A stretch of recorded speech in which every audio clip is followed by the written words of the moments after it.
Faro Realizaciones presenta Personas y Personajes. Historias de vida, historias de la gente. Conducción, Rubén Baltián.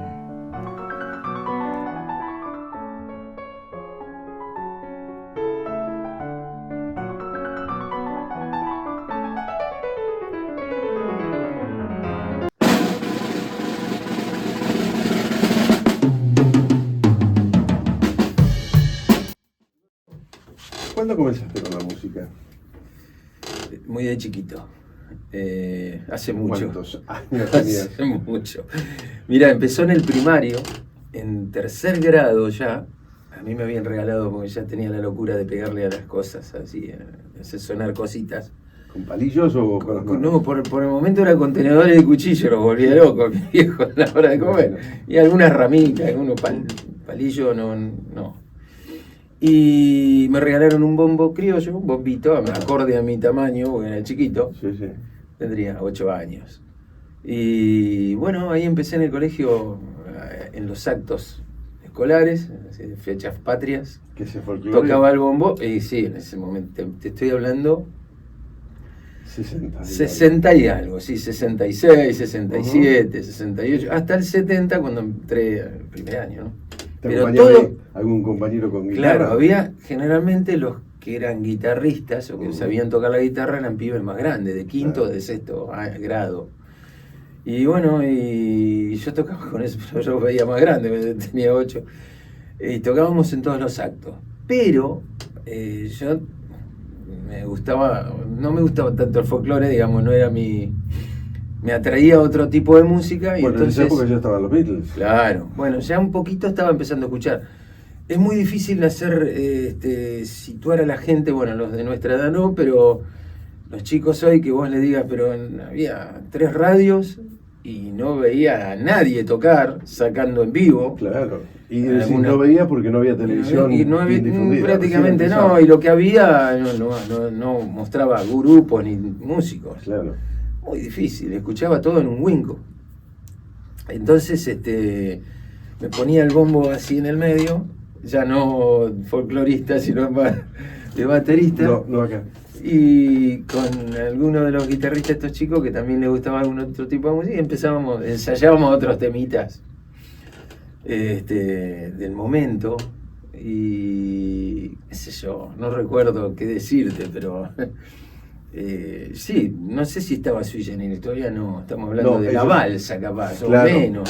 Sí. En esa época ¿qué estaban los chalchaleros y los fronterizos compitiendo musicalmente. Sí, todo muy, eso sí se pasaba Claro, por radio, pero claro. por radio escuchar un tema moderno, como le llamaban, Claro. es muy difícil. Y ahí es donde comenzó justamente Tanguito, claro. después viene la balsa, sí. Por eso digo, creo que Eso fue mi ya primer después de- tema, tocar la balsa. Ajá. Ay, el mundo Claro. abandonado. Claro. Eso. Bueno, entonces pasó el primario, entré a primer año y claro, era el loco de la familia, porque como baterista, no tenía ningún antecedente familiar tampoco. Era más común que el chico lo manden a aprender guitarra o piano o Claro. dibujo. Y dije, yo quería pegar. Bueno, de hecho mi abuelo paterno tenía un almacén y en esa época se vendía el café suelto Ujú. y las latas de café eran, no sé de cuánto, qué sé yo, de 20 kilos, no sé de cuánto. Sí.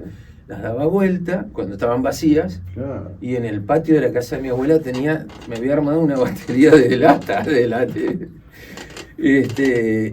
y conseguí unas varillas, mira, una silla desarmada que tenía varillas atrás, era todo un invento. Claro. Y para mí yo estaba en mi mundo ahí, yo ya tenía una especie de batería. Lo imaginé a los vecinos. Ahí todo. arriba de la silla ponían los platillos. Y entonces tenía cuatro latas a dar vueltas. Y recuerdo que para cambiarle, mirá la locura, para cambiarle el sonido, porque todas sonaban pam, pam, pam, le ponía una servilleta, otra 2, otra 3, entonces Claro. hoy te puedo decir no cambiaba afinación, pero cambiaba el timbre, ¿viste? Porque tenía más asordinado, qué sé yo. Y esa era mi locura, sí, había unos fierritos, le daba como si fuera... Vos fíjate que, mirá cómo es el tema, yo no sé si es evolución o qué, pero he visto, gracias a la gran difusión que hay de artistas callejeros, Sí. chicos que agarran los tarros de pintura. Totalmente. 2 o 3 y hacen una percusión. Lo que es de plástico, porque en Claro. esa época había mucho de lata, Claro. es favorable totalmente. Y Sí, según en el ángulo donde lo golpees, tiene distintos sonidos, ¿viste? Claro. Y Bueno, sí, ese fue el comienzo de Eduardo del Bobo. ese fue. ¿Y la primera batería cuándo? Y ahí cuando tenía 12, Ujú. los iniciadores fueron mis abuelos más que mis viejos, porque mis viejos ellos estaban reacios y me regalaron para un cumpleaños la primera batería usada, pero para mí era como tener la Ludwig más. Claro. Y cuando me llevaron al garage, ahí que me decían, "Bueno, tenemos que mostrar algo", yo me quería morir, no me bajé más. Me senté ese día, 22 de junio de, no sé, 72, Sí. y no me bajé más. ¿Y Sí, tenías sí. Un horario o Y para- lo que pasa, para no molestar a los vecinos, digo? imagínate, claro, Ah. puede comer, no sé, bueno, después de venir del colegio, la tarde, 5, 6 de la tarde, no mucho más, porque es un instrumento ruidoso, Claro. tiene mucho volumen, y cuando encima vos no sabés, y ni siquiera sabes afinarlo, y yo, bueno, sos un tipo bochinchero. Bueno, hoy se utilizan las Sí, cámaras hay de todo, hay de hasta en todo. departamentos de edificios. Podés usando hacer la esto que yo batería. tengo acá, este tratamiento, o no, Claro. podés estudiar en gomas de estudio, gomas Sí, de sí. práctica. Exacto. Pero bueno, eran los comienzos, tampoco había mucha información. No. Y profesionalmente, ¿cuándo fue tu introducción a la música? Y bueno, después continuó, bueno, ahí te ligo un poquito todo. Ya en segundo año, ya no recuerdo, tenía 13. Me junté con 3 muchachos más, y formé mi primer grupito. Ahí ya, bueno, llevé la batería a la casa del guitarrista, que tenía una pieza, la clásica pieza, que la pieza no rebotaba tanto. Claro. Y armábamos todo el sábado a la tarde, y ahí pasábamos toda la tarde. Hasta Y la ahí tarde. arrancó mi primer grupo, que se llamó Resurrección. Ujú. Donde tocábamos de todo, ¿no? Porque de a poquito empezamos a tocar en bailes, lo que les llamaban bailes familiares, Claro. todavía estaban acá y en la zona. Y de a poquito, ¿viste? De a poquito, estuve 3, 4 años, incursioné en todo tipo de rubros, porque se tocaba de todo. Como tocaba la parte, digamos, se le llamaba característica, que eran Claro. fostro, paso doble, valse. Tango. El tango tocaba, Tango ¿no? también, pero bueno, instrumental, no Sí, había sí, nada sí. quien lo cante. Sí. Para esto yo veía grupos de gente más grande, y ¿dónde los veía? Cuando mis viejos por ahí, era muy común que en los casamientos, en vez de haber DJ, tocaba Sí. un grupo. Claro. Y ahí veía, y yo me plantaba al lado del baterista, así, estaba toda la noche, comía y después me quedaba toda la noche mirando. Era mi locura. Y bueno, ahí veía gente más grande, donde yo después empecé a hacer algo parecido, por lo menos. Y bueno, Resurrección, ¿hasta cuándo duró? y hasta el 77 más o Ajá. menos, donde 77-78, cuando justo después me tocó la colimba. Y después vino Terrón Y de después Azúcar. tuve un año en Villamitre con los Rinos. A los Rinos. Ahí ya tocábamos música moderna, que se llamaba. Bueno, qué sé yo, tocábamos temas de artistas locales de Argentina, Sí, sí. como internacionales. Sí, sí. Ahí en esa época ya ingresaban Yo los hacía algún españoles. tema de Kiss, boludo, ya cuando hacía eso. ¡Oh, qué bueno! De los VGs, qué sé yo, en fin. Los españoles en esa época ya tenían su Sí, introducción. totalmente. Camilo Sesto, por Bueno, ejemplo. sí, ¿cómo se llama? Que falleció muy pronto en esa época. Ah, sí, Nino Bravo. Nino Bravo, Claro. vozarrón terrible. Sí, sí, que en 3 años hizo todo. Bueno, con nosotros ahí, con los Rinos, estaba Néstor Bianchimano, que cantaba Ajá. espectacular, canta todavía. ¿Mm? Le mando un saludo. Y bueno, hacíamos esos temas y la rompía. Nosotros acompañábamos, ¿no? Pero sí, no era fácil, cantar esos temas, poder Aún hoy. abordar esos temas, digo, No, no, aún hoy, y hoy sí. más. a la distancia. Pese a la técnica, porque muchos utilizan la ayuda Sí, de la todo el técnica aparatito. y después cuando tienen que ir a un escenario No. fracasan. Hay que estudiar en lo posible y si no, bueno, por lo menos ensayar, practicar, escucharse, grabarse, Claro. escuchar la opinión del otro. Hay que mirarse al espejo, ¿viste? Hay que abrir muy Y bien sí. el panorama. Porque, por lo menos desde mi punto de vista, a mí Sí. me da un poco de vergüencita cuando algo no me sale. Si salgo al ruedo con algo que no me sale Y bien. sí, Pero bueno, algún tono que se escapa. Pero no es tan así hoy, ¿viste? Yo te decía Terrón de Azúcar, ¿eso cuándo fue? Bueno, y de ahí, 79, Ah, 79, 80. Bueno, para mí que me hayan llamado de Terrón era como humildemente que me llamaran de la selección local de básquet, que en ese momento era gloriosa. Porque había muchos grandes músicos. se buenos difundía músicos. mucho por radio lo de Terrón. También. Y ellos ya tenían una trayectoria, ya venían con una trayectoria. Lo que pasa es que era fundado de los 3 hermanos de Allende y se fueron reemplazando, se fueron yendo y entonces caímos los nuevos. Ahí estaba Daniel Arruga. Daniel Arruga, Duilio Mambor. Sí. Y yo en esa época ya quedaba todavía uno de los fundadores, Eduardo Allende, Eduardo, claro. era tecladista. Y bueno, nada, de ahí transitamos un par de años hasta que todo eso, un día se nos empieza a agarrar la locura de hacer temas propios y de a poquito el grupo mutó y se transformó en Satua.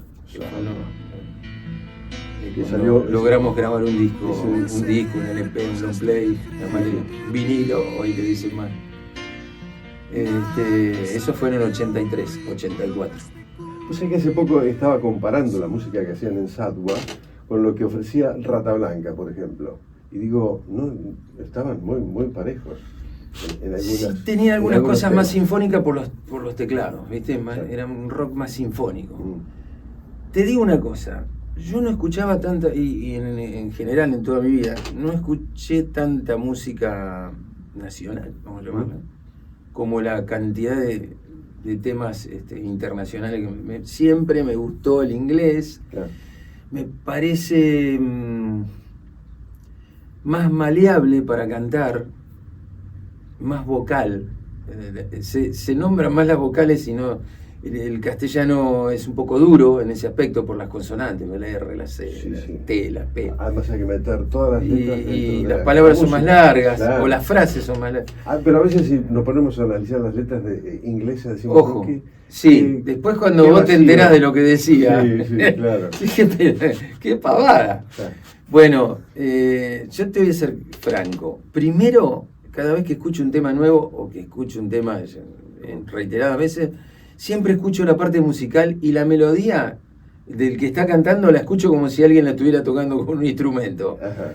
Es decir, es lo primero que me entra. Ujú.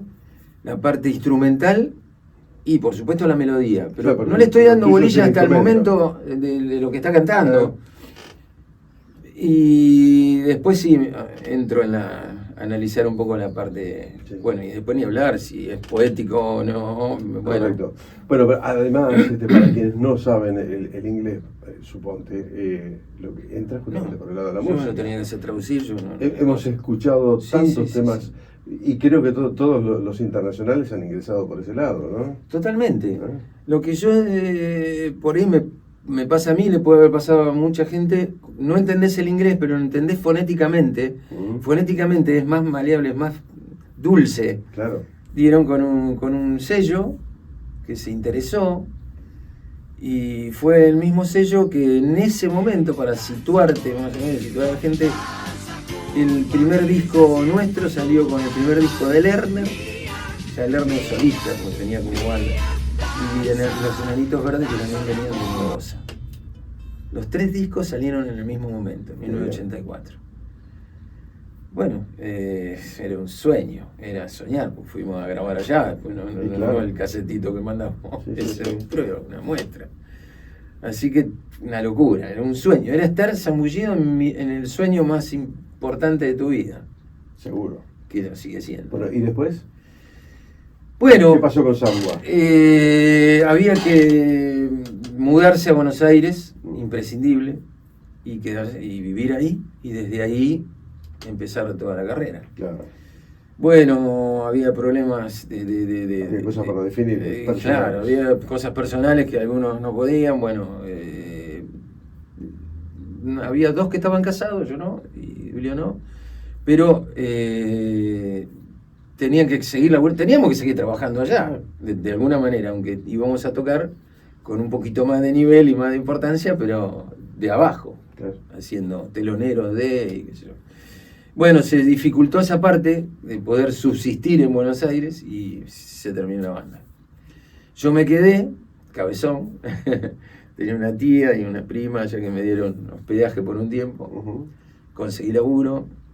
Y bueno, y de a poquito, como el productor que nos tenía a Satua era el productor de Sandra Mianovich, Ajá. me conectó con el hermano, con Vane Mianovich, que hoy todavía tengo una buena relación. Claro. Y toqué 8 meses, un año con él. Muy bien. Estaba también, no arrancando, pero sí ya todavía tenía sus propios temas y algunos que le hacía la hermana. Muchísimos temas de Sandra son de Vane. Ujú, sí. Y bueno, empecé a transitar las callecitas de Buenos Aires, porque Claro. era una jungla. Qué gran experiencia. Oh, Dios mío, no conocé a nadie, sin mi banda, Claro. siendo baterista, que tenés que acompañar a alguien, porque siendo pianista por ahí, puedes hasta trabajar, no sé, en algún hotel que te escuchen, no sé. Cuando termina el día que te sentís solista en serio. Sí, los domingos eran los más difíciles. Extrañaba a mis amigos, mi familia, tenía una parte de mi familia, pero bueno, de golpe solo. Y bueno, nada, así estuve 4 años y pico. Conocí a David Lebón, conocí a varias, el personaje importante de ese momento. ¿Cómo es? Bueno, nada, era muy difícil, porque Sí. ya las piezas estaban cada una en su lugar. Se abría un nuevo camino. Sacarle Además, el puesto a nadie era porque... en lo social también, en la Argentina ya estaban cambiando Sí, cosas. sí, también. Sí, empezaba la democracia. Claro. Ya había empezado, ¿no? Ya había empezado, sí. Sí, sí. Bueno, pero te quiero decir, estaba Sí, sí. muy nuevita. Llegamos a los 90. Llegamos a los 90. Bueno, me vine para Bahía en el 87. Y bueno, entré por supuesto, siempre del músico que siempre tiene que vivir de algo, porque Y claro. hasta que no vivís de la música es muy difícil. Así que entré a trabajar en Casas Cañetti. Sí, sí. Estuve Muchos 15 años. trabajaron allá, ¿no? Sí, Duilio también, Claro, Oscar Laer, claro. el antiguo bajista de Terrón de Azúcar también, Daniel Lapido. Claro. Bueno, muchos, sí. Bueno, en 87 tuve mi primera hija, Daniela, que fue uno de los motivos porque ya nos vinimos para Bahía. Digamos, mi carrera musical no estaba muy estable, ya estaba en la búsqueda, y era difícil, trabajando a la par, ¿no? Trabajando en... Sí, estoy seguro. Acá. Aparte de trabajar allí en Escañete, seguiste haciendo Sí, música. inmediatamente, al tiempito que ya estaba acá en Bahía, me contactó Pablo Lazana con Oscar Leer y empecé a tocar con él un año, una cosa así. Hasta que se derivó un poquito la cosa y se formó un grupo nuevo que se llamó Metro. Ujú. Que fue cuando el grupo universitario se fue a Europa, no sé si te acuerdas Claro, que sí, viajaron, sí, claro.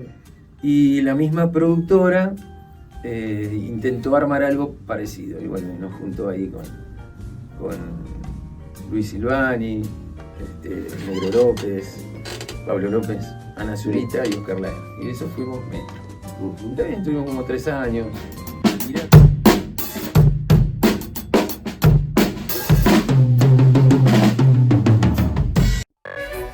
Colegio Rosario Vera Peñalosa. Prestigio educativo en sus 3 niveles: jardín de infantes, maternal, primario y secundario. Idiomas inglés e italiano. Talleres extraprogramáticos. Colegio Rosario Vera Peñalosa, al servicio de la educación. Mitre 341. Open Mind Language School. Inglés con calidad y calidez. Cursos extensivos desde los 7 años en todos los niveles. Clases dinámicas y comunicativas con grupos reducidos y horarios flexibles. Apoyo escolar y cursos de verano. También te preparamos para tus exámenes internacionales.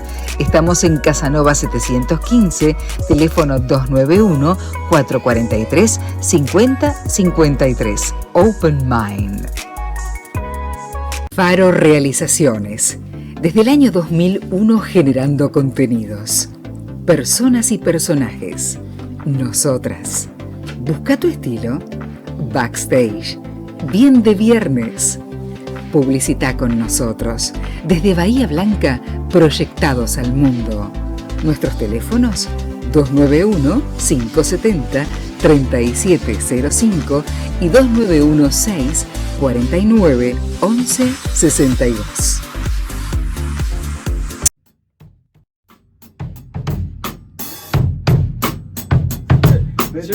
Así que fue simultáneo. Quisiera tener 10 menos, sí. ¿Fue simultáneo con la música? Sí, sí, por supuesto. Bueno, cuando llegué a Bahía, cuando te decía que al 87, bueno, al 89 arranqué de a poquito con una porta estudio, haciendo jingles publicitarios que todavía hacemos con mi mujer hoy.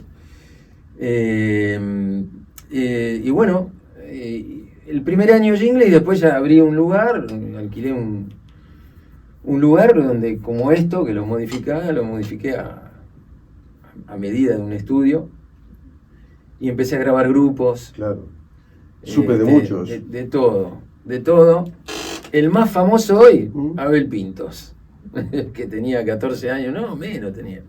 Y lo trajo el papá a grabar. El papá, el gran promotor. Claro, sí. Raúl Pinto. Y bueno, con el hermano, con Ariel, y los tres hacían, folclore. Era fanático de Mercedes Sosa, recuerdo. Y bueno, tengo todavía los máster ahí de varias cosas. Bien, bueno, un gran hito. Nora Roca. Claro. Otra. Sí. Que Nora Roca, en la medida que pasan los tiempos, canta mejor. Totalmente. Sí. Bueno, hace poco estuve hablando con Claudia Acosta también.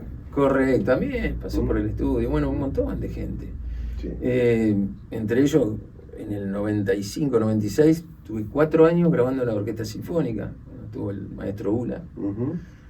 Una experiencia tremenda. Sí, me imagino. De golpe estar con 60 músicos y tener que grabarlo. Y darle audio a cada uno de los instrumentos. No era muy fácil. Claro. Así que fue muy importante para mí, me hizo crecer mucho. Hicimos varias actuaciones.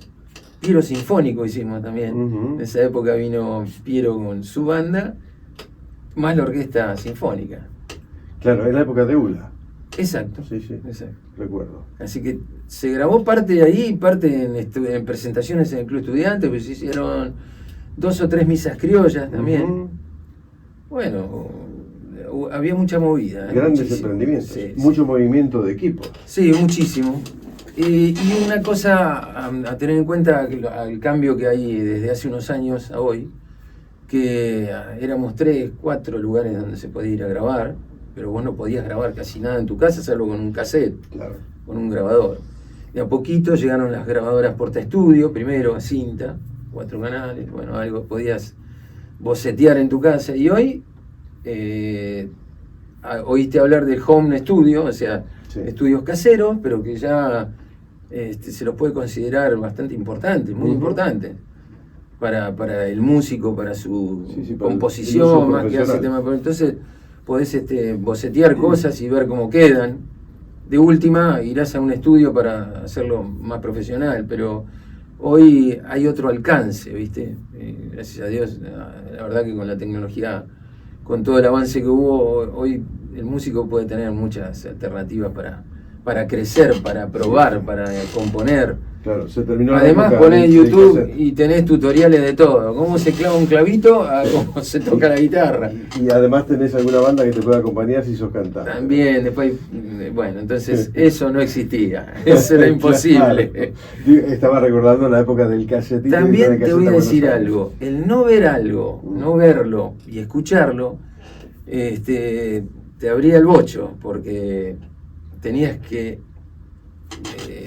no sé, imaginar cómo se estaban haciendo determinadas situaciones. ¿Por qué está pasando esto? ¿Cómo hace este tipo para tocar esto? Bueno, y no lo veías. Los guitarristas que trataban de imaginar a ver dónde, y cuando pasó la primera escuchabas a Santana y decías, ¿qué hace este tipo? Por decir. O Cacho Tirado, por ejemplo. Bueno. Y después, bueno, obviamente. Y por eso insisto, es muy bueno ir a estudiar, nutrirse. Y hoy está buenísimo porque podés mirar tantos tutoriales desde inicial hasta cosas avanzadas que uno puede hacer en su casa. Qué bueno para un músico venir a grabar en un estudio donde el operador es músico. Es músico. Yo creo en esa combinación, es la mejor combinación, me parece, y es mi humilde pensamiento.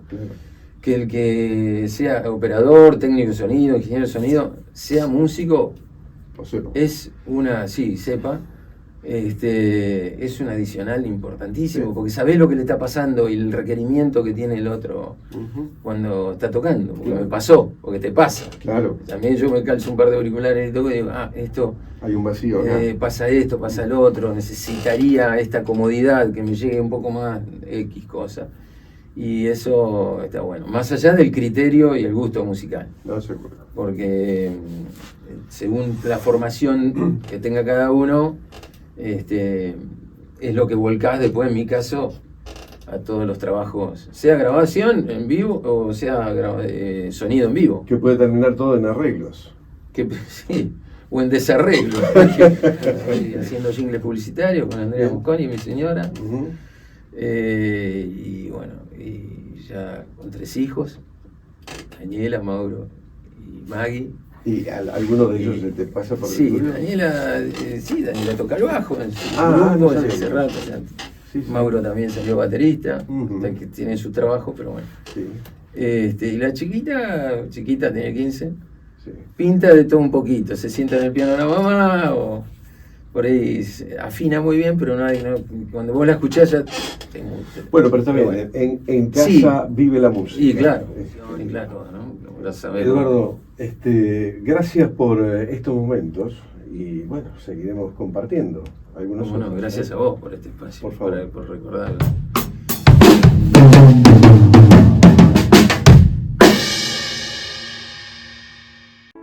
Personas y personajes.